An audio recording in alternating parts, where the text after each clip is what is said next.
My name is Mike Hawkins. I'm the Executive Officer of Business Enterprise Centres Australia. We're a national network of small business advisory centres, helping in a low-cost way people that are thinking about starting in business or existing business owners. I'm joined tonight by a panel of experts, and I will introduce them to you, each one. My first the person is from the ATO, and that's Steve Vesperman. Steve is a Deputy Commissioner at the ATO with responsibility for small business taxpayers' business line. Steve's role involves significant interaction across government agencies and industry associations. And the ATO's role in all of this, Steve, is to make sure that small business is assisted to meet their obligations with tax and superannuation. So welcome, Steve. Thank you, Mike. Next we have Dr. Michael Shaper from the ACCC. Michael is a Deputy Commissioner at the Australian Competition and Consumer Commission. He has a particular interest in small business, franchising and industry associations. In particular, Michael works well with industry associations, liaising between them and his department to make sure that the dialogue is promoted in regards to national competition and consumer protection issues. So welcome, Michael. Evening, Mike. From the Australian Securities and Investments Commission, or ASIC, I welcome Brett Bassett. Brett is the Queensland Regional Commissioner of ASIC, a role that he has held since 2011. Brett is responsible for ASIC's engagement with and regulation of small business. His team undertake compliance, surveillance and enforcement work in industry. Welcome, Brett. Thanks, Mike. Good to be here. Thank you. And from the Fair Work Ombudsman's Office, I welcome Linda McAlary-Smith. Linda is the Fair Work Ombudsman's Executive Director of Proactive Compliance and Education. Linda leads a branch that proactively assists Australian workplaces by helping them to understand their workplace rights and obligations. And Linda works across the whole department to make sure that small business is first and foremost with regards to the department's dealings. So welcome, team. Thanks, Mike. Okay, I'm going to throw to a few questions now, and the first one I've got here is what are government agencies doing to assist start-up businesses? And I think I might throw to you first, Steve. From an ATO perspective, can you give us some outline there, please? Yeah, thanks, Mike. And we recognise that when starting up a small business, there are many things to consider, and one of the critical success factors is getting it right from the start. And the ATO is very keen to provide the assistance and support to ensure that small business people can get it right from the start in relation to superannuation and tax arrangements. Now, we do this through our Small Business Assistance Program, and that's made up of a number of elements. We have a Small Business Assistant tool, which is available on our website, and it's also available on the ATO app. By using that tool, you can key in particular questions, particularly related to starting up a small business, and you get responses back from the information that's available on our website. We also have a web chat facility available now through our contact centres or online through our ato.gov website, where you can also key in questions and there'll be someone in the office who'll be able to respond to the questions that you're asking. That web chat facility is available from 3 o'clock to 9 o'clock, Monday to Friday, and it's also available on Saturday. This recognises, of course, that small business people do not necessarily have time during the day to be sorting through particular issues in relation to their obligations. We also have an after-hours phone facility available, so small business people can use a phone service where we call back those that nominate for a call to be made after hours. So that facility is available for callback system from 6 o'clock till 9 o'clock Monday to Thursday. A very good system assisting those people who need to undertake sort of inquiries after business hours. In addition to that, on our website we have a number of YouTube videos available, and they cover a range of subjects. Most importantly, they do talk about starting up a new business, but also record keeping tips and hints so that people, when they're starting up a small business, get their record keeping arrangements in place. So that's a very important source of information. We also partner with the Business Enterprise Centres. You do indeed. We do that in partnership around Australia, where we offer free tax basic workshops. And these are very keenly sought after, and they provide a valuable information source for businesses who are starting up. We actually have now a small business newsroom in place that's run by us through our website, and we do encourage every small business person to subscribe to that small business newsroom, because we are sending out information very particular to the small business community on a regular basis, and it's done in such a way that it provides some headlines of the information that's available, and then you can drill down further to get more information if that's necessary. The other thing I wanted to mention, Mike, in wrapping up, is that there is another source of information for small business people, and registered tax agents also can provide assistance to small business people, and we do encourage that to use that as another avenue for information for those who are starting up a small business. Excellent, thanks Stephen. I like that accessibility issue there with your staff being available on weekends. I mean, that's pretty good, pretty impressive. Thank you, Steve. I'll throw over to Brett now from ASIC. How are you handling this situation there? Well, thanks, Mike. I think it's important to note that from ASIC's perspective, we recognise that small business are actually our largest customer, and I think that's really, really important. You know, we've got roughly 3.8 million companies and business names registered with ASIC, and of those 3.8 million, roughly 96% of them are businesses with 20 or few or less employees. So it's important to note from the outset that small business is actually our largest customer. Our team that actually has the most interaction with small business on a daily basis is our registry team. And the registry team is probably the place where most small businesses are going to get in contact with ASIC in the startup part of their actual moving into a business. And obviously one of the first ways that they'll do that is through the business name process. And since ASIC took over the business name process, you may be interested to note that you can actually do all your business name online registration via the web at a time that's suitable and convenient to you. And in the last financial year, of the 327,000 new business names that were registered online, only 36 actually didn't go online. Wow. So that demonstrates that at startup of a business, people really are moving online. And of that 327,000 in the last financial year, another interesting stat is that 30% of those new business names registrations were done after hours. Gets back to Steve's point.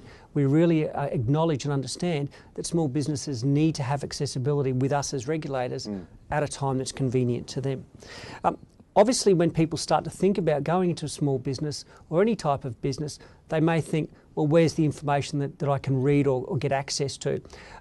When we actually started looking at this from a small business perspective a couple of years ago, we were told very, very definitively by small business that they couldn't read the information that ASIC had on its website because it was too voluminous. They didn't have time to actually sit there for hour upon hour and actually go through what the obligations were in starting up a business. So we listened to them, and what we've done is we've developed a small business hub. And that small business hub is a single place on the ASIC website where you can get a whole range of guides, such as starting up a business name, starting up a company, all the information that you need about what it means to be a sole proprietor, or a director of a small business from ASIC's perspective. And we think that they're really, really important to help businesses and owners of businesses really understand what their obligations are before they start up. And I'll talk about two other things as well. Our financial literacy team has a website through MoneySmart, and we've got a fantastic tool that's available through the MoneySmart website. It's called ASIC's Be MoneySmart Through a Career in Small Business.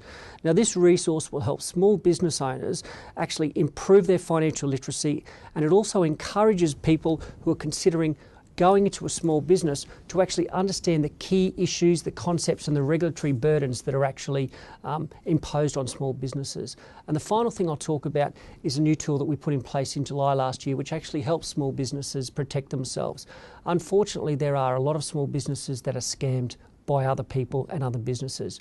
So what we thought is, if you're going into a small business for the first time, or you've been in a business for the first time and you want to just protect yourselves, do some type of due diligence, because unfortunately a lot of people don't necessarily have the skills or the financial means to actually do some type of due diligence. So ASIC developed a Business Checks app, which actually helps small businesses go through a very short, quick, succinct due diligence process that will help them protect themselves at the beginning of a startup. So there are a couple of the key things for us. Excellent. Thanks, Mike. Look, I'm impressed, as with Steve, listening to customers' questions and responding, and also their access again at all hours. So good on you.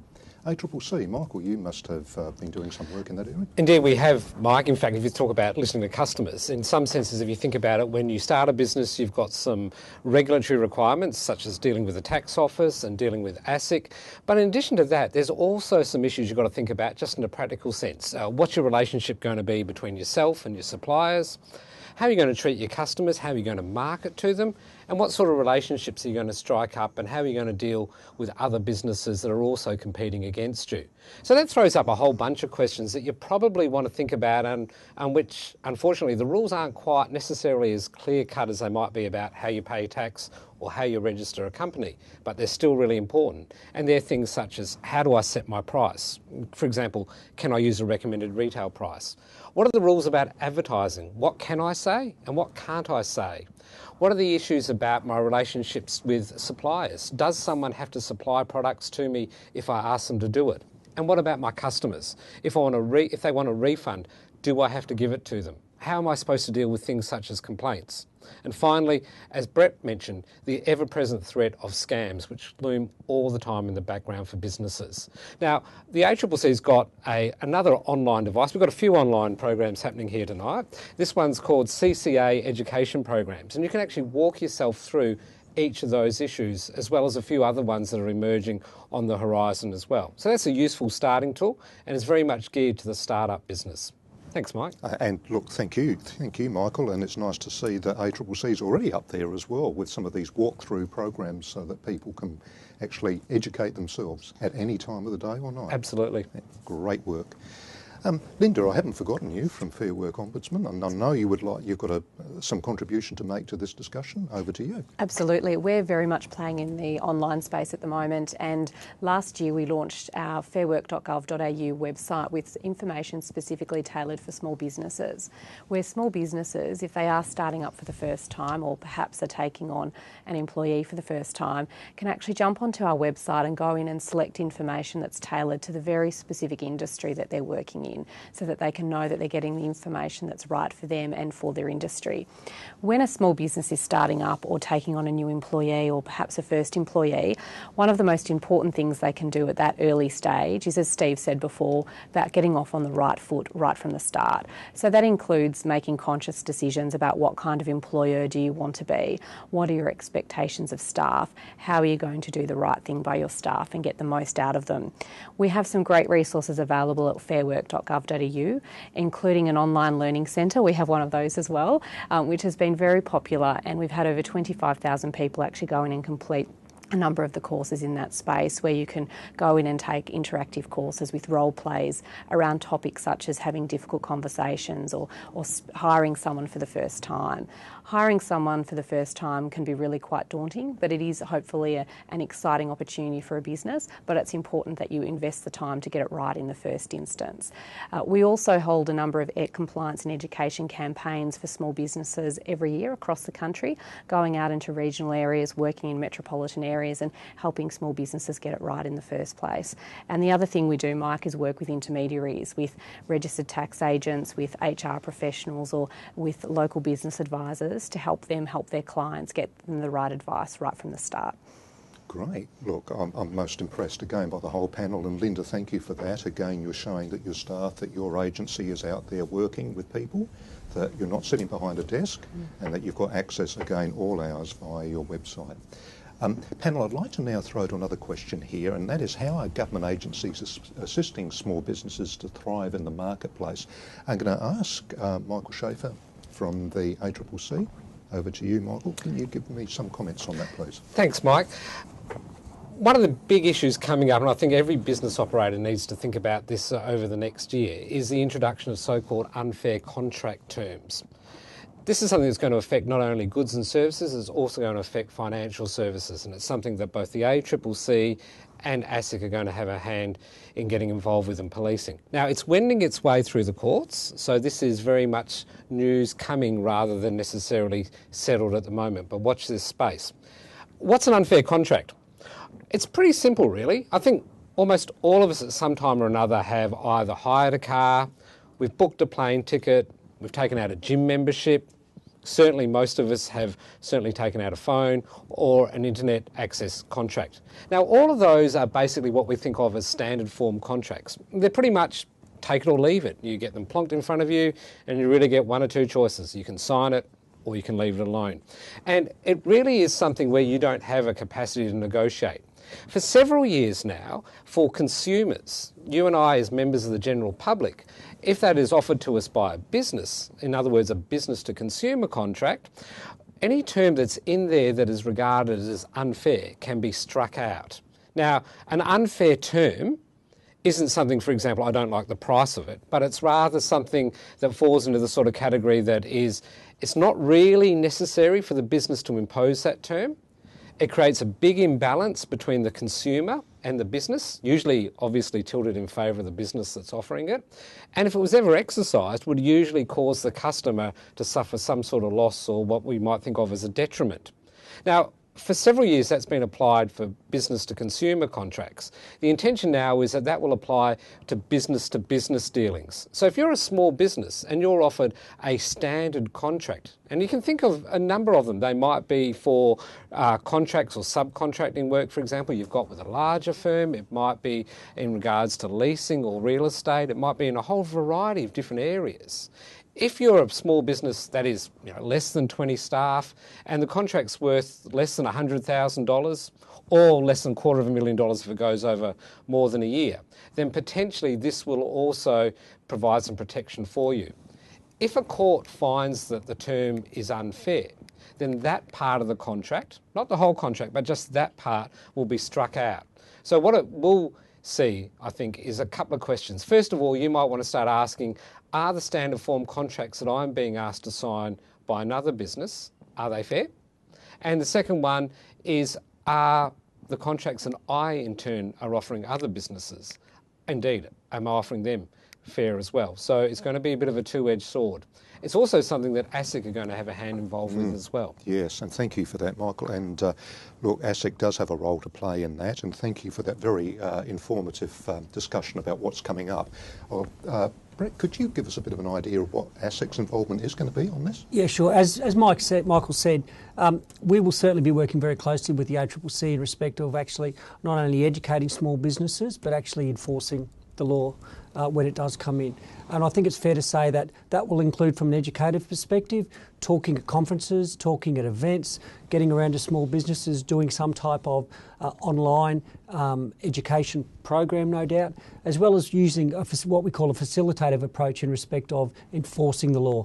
And the facilitative approach generally involves actually getting out and checking for compliance, where people may not necessarily have the compliance right, educating them to make sure that they are aware of what the compliance obligations are, and then when necessary, when in fact appropriate, taking some type of enforcement action if somebody does get it wrong. But I think it's fair to say, Mike, that we will be working very, very closely with the ACCC. And look, thank you very much for that, Brett. And I do like both Michael and Brett, they've said that they're going to work people through this. So it's not going to be a heavy-handed approach, it's going to be a consultative and in educational process. So thank you both for that. The Minister mentioned in his introduction here particular interest in franchising matters, and I'd like to just have a little bit of a discussion about that, if I may. And I think, Michael, probably back to you on franchising. I know you have a particular interest in this area. We certainly do, and in fact, as Minister Bilson mentioned at his introduction to this session, the ACCC has a responsibility for looking after what's called the Franchising Code of Conduct.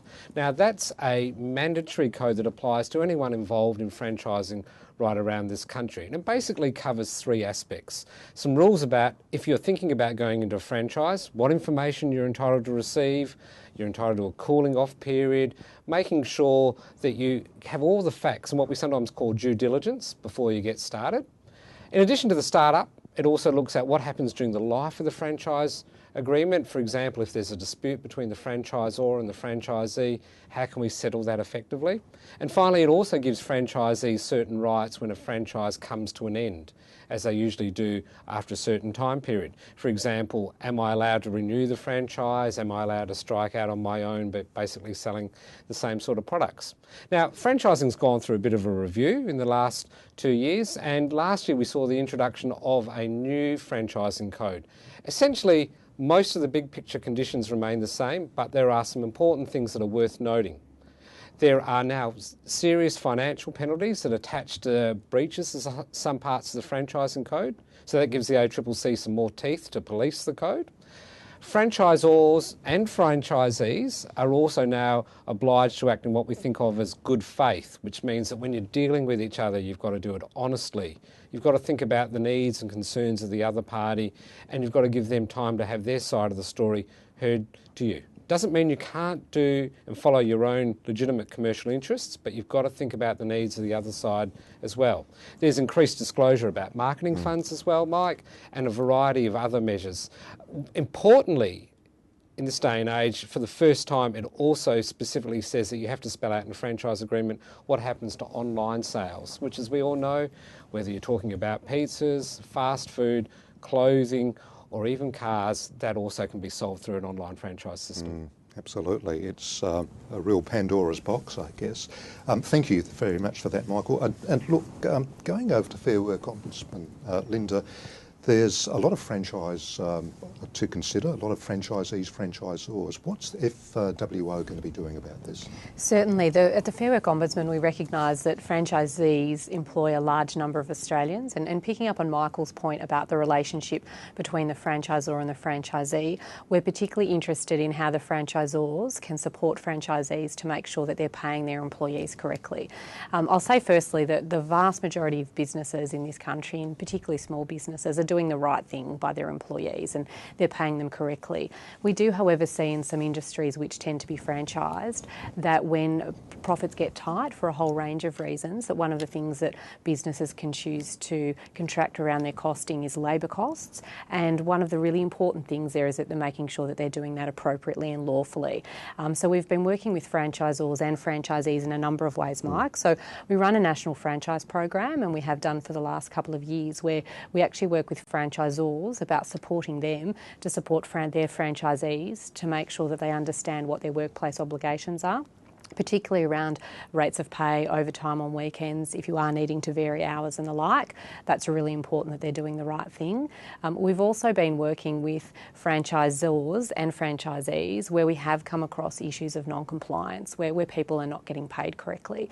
And we're now moving more into the space of sitting down with franchisors and getting them to take us through their business model and making some assessments around, for example, is the business model set up fairly to be able to ensure that the workers at the end of the day can get paid their money. And we'll be increasingly looking to franchisors to take more responsibility for the business models that they choose, which picks up on Michael's point about the code, about treating the franchisee and franchisor treating each other effectively, fairly. We have a number of resources available in terms of our website at fairwork.gov.au that I mentioned before.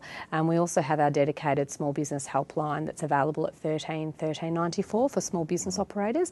And we're particularly keen to hear from franchisees if they are having any difficulties, because we are here to help. Thank you, Linda. And again, there's a contact number there. Open all hours, I would imagine, or is that sort of limited? Yes, it's during business hours, During Australian business Eastern hours. Standard Time, but our website is available 24/7. Absolutely. Yes. So there's possibilities of connecting with Fair Work Ombudsman. And thank you for the great work that you're doing there, Linda. And I think it's a work in progress, but it's certainly a work that has to be done. So thank you very much for that. Now, Steve, look, I haven't forgotten about you. Can I just ask what the ATO is doing to implement new government initiatives that assist small business? Yes, Mike. The Minister actually summarised the key points of the small business package that was announced in the federal budget of 2015 in May, and I'll just go into a couple of those in some detail. Yes. But we are very keen to ensure that small business people understand their entitlements from the packages and the various elements. So it is very important that if you're looking for more detail other than what I cover here, to use our ato.gov website to get that additional information. But the first one is the $20,000 instant asset write-off. So that applies to purchases from the 12th of May, where those purchases are first used or installed by the 30th of June 2017. That applies to both new and second-hand goods. That could be vehicles, machinery, furniture. But again, looking for more detail, it is available on our website. It also is something that is claimed on the income tax return that is lodged at the end of the financial year.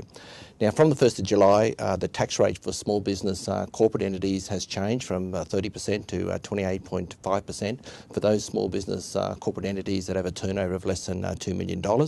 And also for unincorporated small businesses, there's a tax offset of 5% against the tax liability, which is related to small business income, up to a maximum of $1,000, which will be applied at the time the income tax return is lodged and the assessment is made.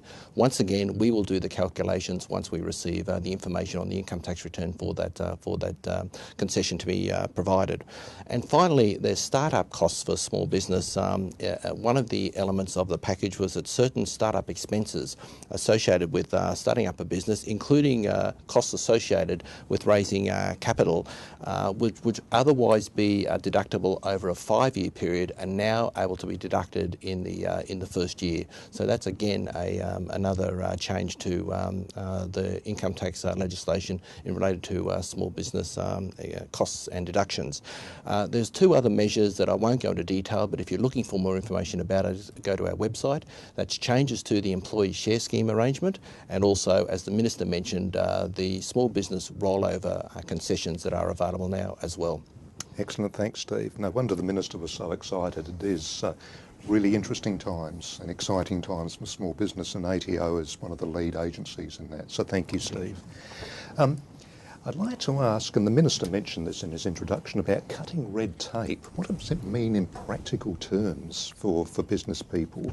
And I guess the first person I'm going to ask about that is Brett from ASIC. Have you got a red tape reduction policy? Well, I think let me start, Mike, by saying that from ASIC's perspective, we see that red tape is anything that unnecessarily increases the compliance cost or the regulatory burden on small businesses.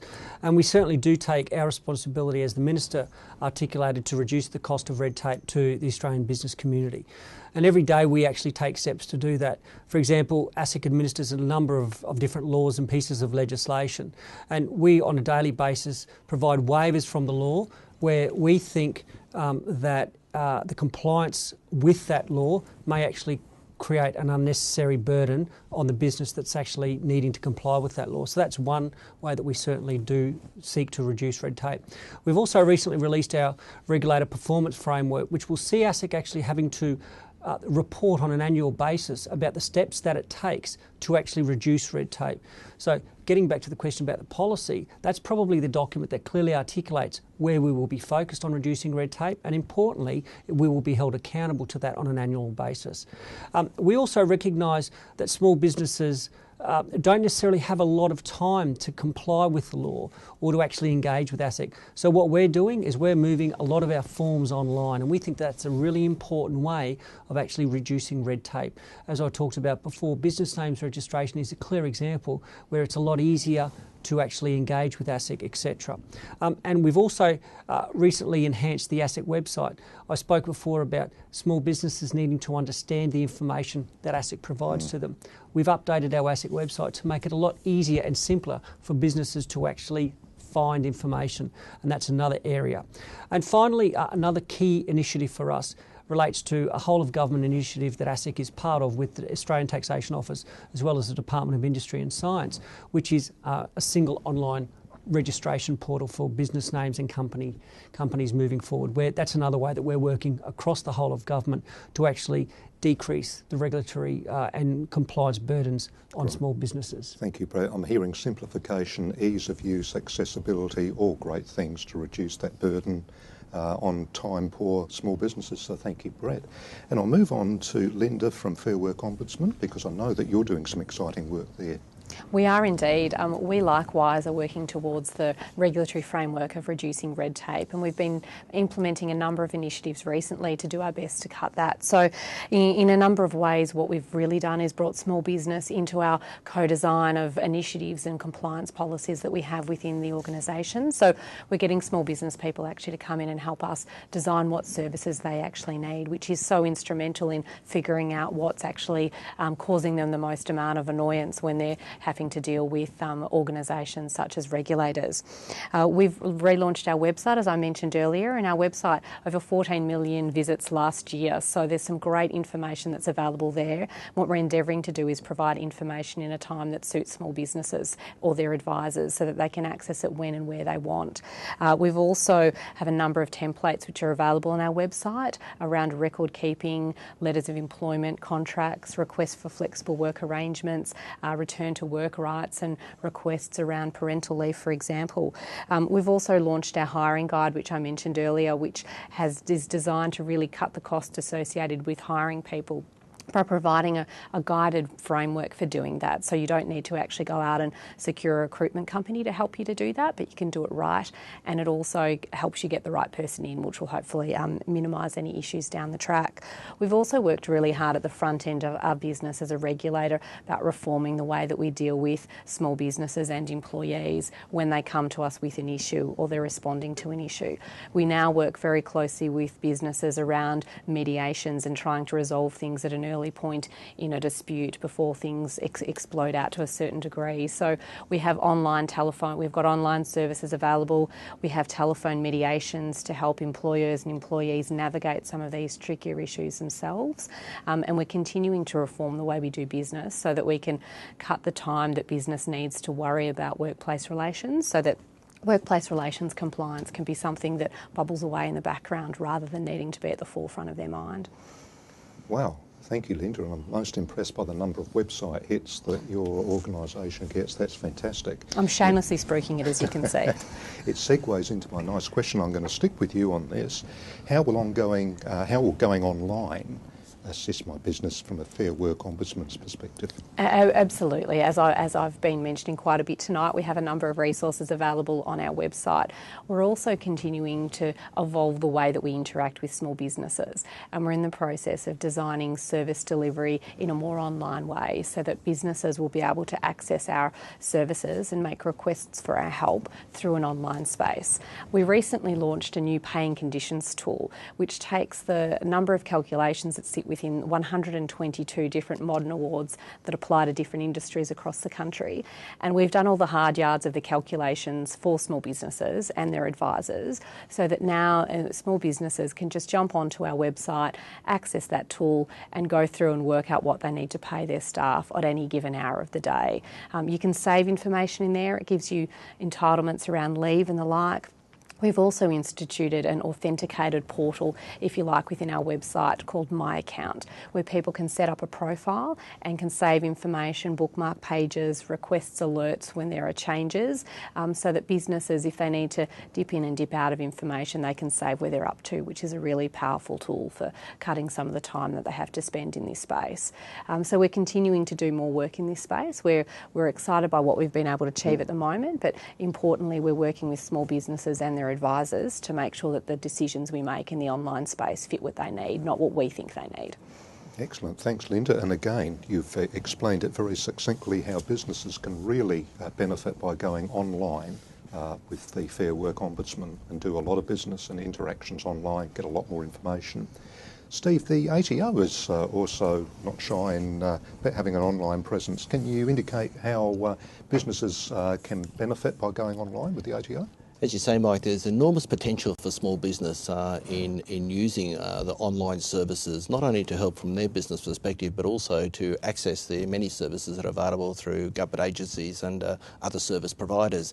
And the ATO is certainly leading the way, as we see it, in terms of providing those services. So we do have those calculators and tools online that people can access to help in terms of finding out information. And that's available not only through our ato.gov website, but it's also available through the new ATO Small Business app.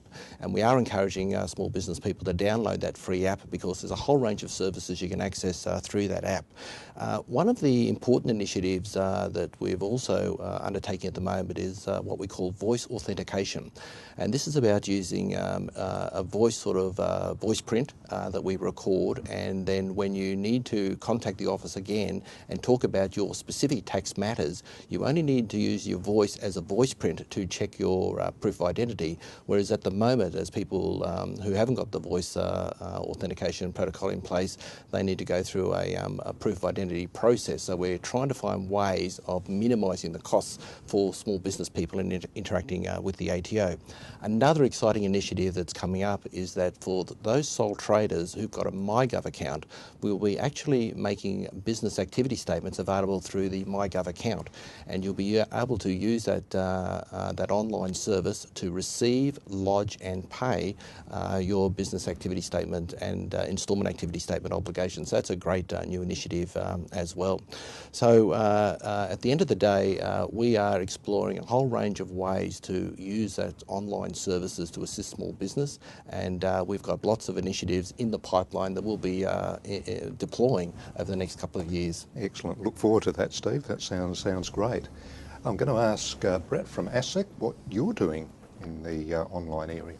Well, if we're talking online, we can't not talk about social media, and our registry business is really leading the way for ASIC in respect of our online interaction with small business and businesses generally. We've got a Facebook account, we've got a Twitter account, we've actually got a YouTube channel, and we think that each of those is really important to help get information out to businesses at a time that's convenient and accessible for them. Within the interaction sphere, we're actually looking at introducing web chat next year, which would actually, from our perspective, be a really exciting way for small businesses to interact with ASIC on a regular basis and at a time that's suitable to them. We've obviously very, very focused on making sure that we tie into the whole of government initiatives, and we've recently enhanced the ability for us to make free data more accessible via the data.gov.au website, and we think that that's a really, really important point. When we talk about small businesses, unfortunately some small businesses do end up closing down. And so what we recognise is that when those businesses do close down, sometimes they actually want to reinstate or start up again. So to actually help with that, we recently introduced an online reinstatements estimates tool. And this online calculator is actually a means by which you as a small business owner, before you actually make a decision to actually reinstate the company, can get an idea of how much it's going to cost you. And we think that that's a really important way to help small business owners actually make decisions that are important to them. We've engaged with the ATO-led Small Business Fix-It Squad, which is a fantastic initiative, and as a direct result of some feedback from that squad, one of our online business names transfer processes was changed to make it a lot easier and more simpler and streamlined to actually help small businesses in the sale and transfer process. I've already spoken about business names, but we've got a brilliant ASIC Connect website that is all about engaging with business names and the company names process. That allows businesses to register business names, to renew the registration of a business name, to cancel or transfer a business name, and of course to update any type of business name as well. And everything else we're doing at ASIC is trying to move online as much as possible. So we have a range of different tools that are available online, Mike, and we absolutely recognise that as businesses go online, we need to keep up to date with where they are. Great, thanks for being so contemporary, Brett, at ASIC. ACCC, now Michael, we hear a lot, most people know what ACCC is, and we're largely guided by those topical news events and news breaks, but what are you doing online? Yeah, it's not all about petrol, which is not something you can really put online. Actually, the really interesting thing, I think, Mike, first off, is that about 92% of Australia's small businesses are online, but it throws up a real challenge. If you're one of the 8% that aren't, you really need to think, listening to what's going on here and the sort of advice and the labour-saving sort of tools that are being offered about whether or not you go online as well. From our point of view, there's probably two issues that I want to mention to you, and I don't want to scare you, but I think they're ones that you need to think about. The first one is about online scams. We run ScamWatch, the national scam reporting website. That's scamwatch.gov.au, and I can assure you that that is a legitimate URL. But we get more than 80 or 90,000 contacts a year, and one of our biggest groups are small business operators. And increasingly, small businesses are victims to scammers. In fact, sometimes more frequently than members of the general public. So it's an issue that you need to keep yourself up to date with. There's some really simple tools, for example, backing up your system and storing and copying it offline to make sure you don't fall victim to ransomware. Using basic security tools are really important and will augment the sort of things we're talking about here. The other issue that businesses come to us about online trading is, are the rules different in the online environment to when you're dealing with a customer or another business physically? And the short answer is no. You've got to be really careful about that relationship, and we see a lot of situations where businesses fall into difficulties. For example, they don't make it clear to a customer that there is that they're offering a different price, for example, online as opposed to across the counter. Fake online reviews are increasingly one that's a little bit of concern for businesses. If you find your competitors, for example, posting nasty reviews about you and you're thinking that's really not the case. As well as just what are the general rules? What can I say online? And what can't I say online? So I'm going to do a shameless plug like my colleagues here and mention our URL, which is accc.gov.au, and you can find, like everyone else can, information about some of those online courses that we mentioned before, so as to educate yourself about some of those issues, whether it be franchising, whether it be unfair business contracts, whether it be scams, or whether it be fake online reviews. As well as that, we've also got the usual array of material, downloadable publications and so forth. Mike, Excellent. that's probably enough. Look, I could listen to you all day, Michael, but look, that was fantastic stuff, and again, very well put, and very informative for small businesses that ACCC has a really excellent website, as do all of our agency partners here. Please avail yourself of the resources that are on those websites. So thank you, panel, for those answering those questions that arose from the Minister's presentation.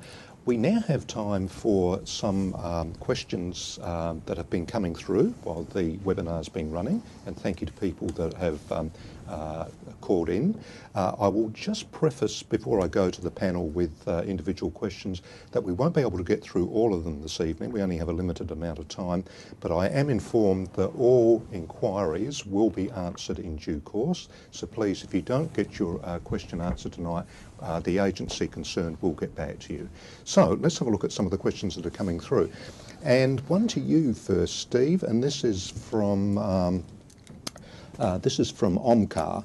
And Omkar has said, how did she go about lodging a BAS online? Can you give us a bit of information about that? Yes, there's for a sole trader who has a MyGov account, your next activity statement will be available online. So to actually be able to lodge it online, first of all, you need a MyGov account. It needs to be a sole trader. And then you will be able to use that facility at the time of your next activity statement. For those who have an incorporated entity, that functionality through the MyGov account will not be available until later on this financial year. However, if you use the AusKey credential and you sign up to the AusKey credential and that arrangement, you are able to receive and lodge activity statements online as well. More information about that is available on our website. Excellent, thank you, Steve, and hopefully that answers the question, but there is more information online. I have a question now from Tracy, and it's to ASIC, to you, Brett. The question is, Phoenix seems to be a hot topic at the moment. Can you explain what's being done about it and maybe what it is, Phoenix? Sure. Thanks for that question, Tracy. Phoenix, for those that don't know, is very much where one company goes into liquidation, the directors of that company move the assets of the first company into the second company, and the reason that they do that is basically to deny the creditors of the first company access from those assets. Unfortunately, from Phoenix perspective, small businesses are often the ones who are the victims of Phoenix. Why is it a big issue? It costs roughly $3.2 billion a year, and that was as a result of a report that was done back in 2012. And so Phoenix is a huge issue. Agencies like the Fair Work Ombudsman, the ATO, ASIC, the ACCC, and the Australian Federal Police are very much focused on Phoenix activity.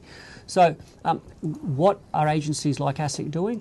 Well, we're being very proactive in respect of 5 key areas, 5 key industries: the construction sector, the labour hire sector, the cleaning sector, the security sector and the transport sector. And what we're doing is we're going out and targeting those directors who are still involved in companies, legitimate companies, but who have a history of illegal Phoenix activity. We're actually going out, doing surveillance visits of them, doing compliance checks of them, and then reminding them of their obligations. And interestingly, in the work that we've done at ASIC over the last 18 months or so, we've identified 7 live instances of illegal Phoenix activity. Of those 5, we've got charges issued in respect of 1 person.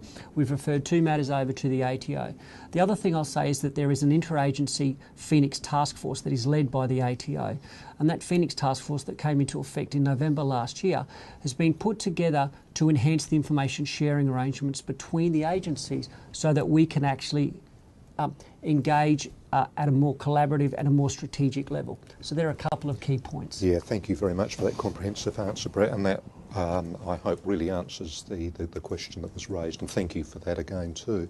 I have a question now for Michael at ACCC, and Kathy has said, is there anyone that small business can contact to check whether contracts contain unfair contract terms? It's an interesting question, Kathy. As I mentioned before when I was talking about unfair contract terms, this is still a piece of law that hasn't yet been passed by Parliament, so something's still yet to be enacted. And so we're basing this answer, I guess, on the proposition that it is going to be passed. Essentially, if you think that something is an unfair contract term, the ACCC can give you generalised advice, and that's what we're preparing at the moment. But you ultimately, if you think you're in an unfair contract situation, you do need to go and see your own legal advisor. The situation with the ACCC is a little bit different to the tax office in many cases. The tax office in many situations can give what are called binding private rulings, if I've got that right, Steve? That's right. Where a taxpayer can say, these are my situation, and provided all those facts are correct, then the tax office will give them effectively some guidance, and they can follow that with a fair degree of comfort. Correct. The ACCC doesn't have either the legal capacity to do that, nor is it always as easy to work out the situation of every contract or every business-to-business relationship that quickly. So ultimately, you are going to need to go and talk to your own advisor. That's a bit of a long answer, but Mike, I think it's an important issue that a lot of the advice that comes from government, some of it can be specific, but a lot of the times you are going to need to follow it up with making sure that you talk to someone who's got a legal background and who can give you professional advice for your situation. Absolutely. It's a complex area, and thank you, Michael, for that very sage advice on that. Fair Work Ombudsman question, and Rob, who's an accountant, has asked Linda, what does he do if one of his clients is not paying their staff their proper entitlements? Oh, that's a great question, Mike. So thanks for reaching out, Rob, first of all.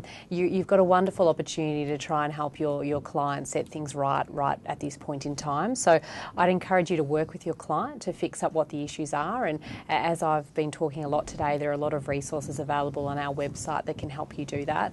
We also have our dedicated small business hotline on 13 13 94 that can help you work through any particular tricky issues. It's really important as an accountant and a trusted advisor to your client to help them work through this. These sorts of issues rarely go away. We recently had a matter where, due to a minor computer glitch, a business was exposed to underpayments worth several $100,000s because it had compounded over years. So it's great that you've picked it up now, but it's important to fix it up. As an accountant, and to other advisors who might be watching today as well, it's a great opportunity to make sure you're giving the best possible advice to your clients, and that could include you seeking advice as well. Workplace relations can be a complex area, so if you're not certain of the advice that you're being asked to provide, make sure that, as Michael said, perhaps you refer your client onto a legal advisor, or you send your client or you contact us for that advice.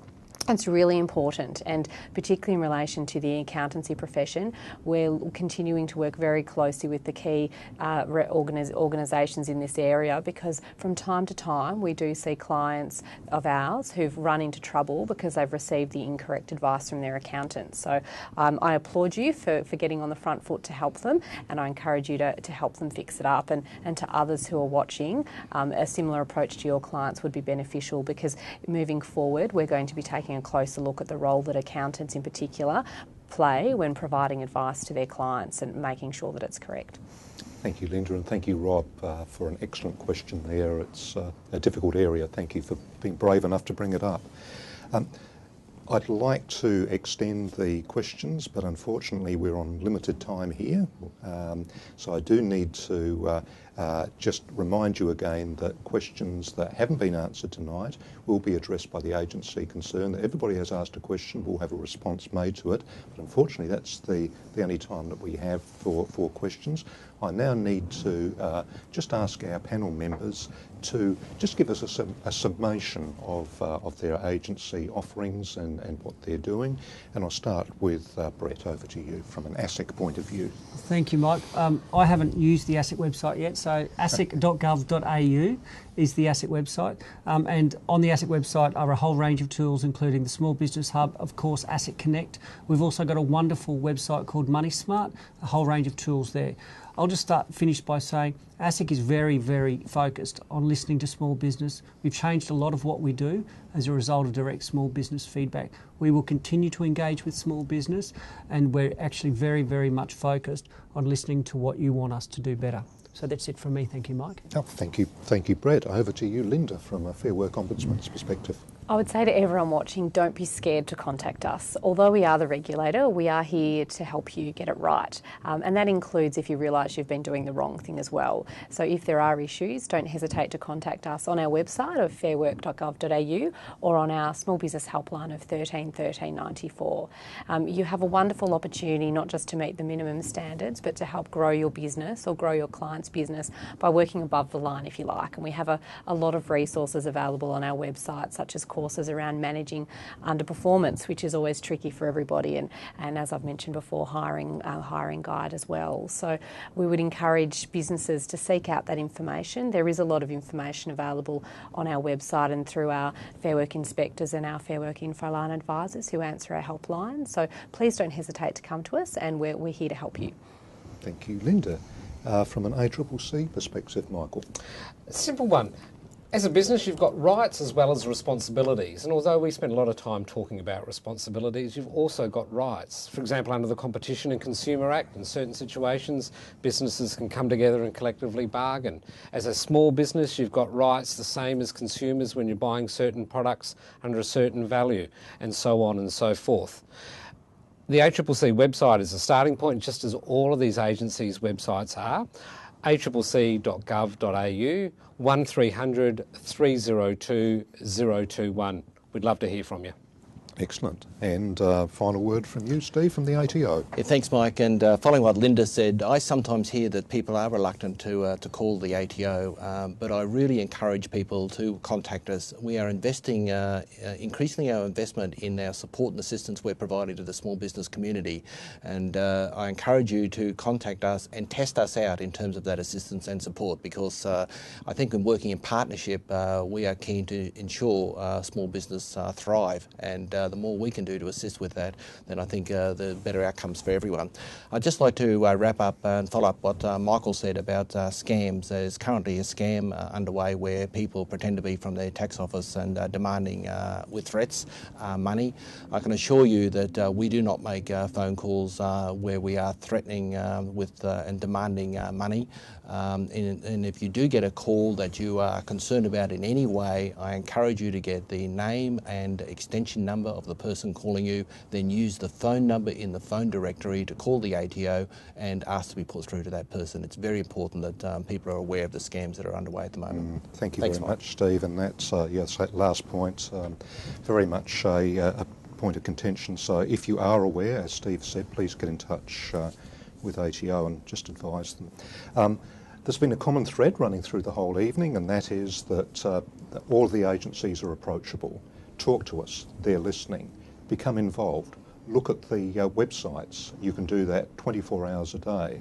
Some of the information platforms there where you may want to speak to a person are there for extended hours. All of the agencies are doing their utmost to make sure that they're approachable so that you as a small business in Australia can start off right and actually be of benefit to society, benefit to all of your employees, contribute back to the system, and the agencies here can also assist you to do your best. So, look, ladies and gentlemen, thank you very much for listening to us this evening, and I'd just like to say to all of our panel members, Steve, Michael, Brett and Linda, thank you very much for your very valuable contribution to tonight's discussion about small business and how agencies can assist them to be better. Thank you very much. Thank you. Thank you.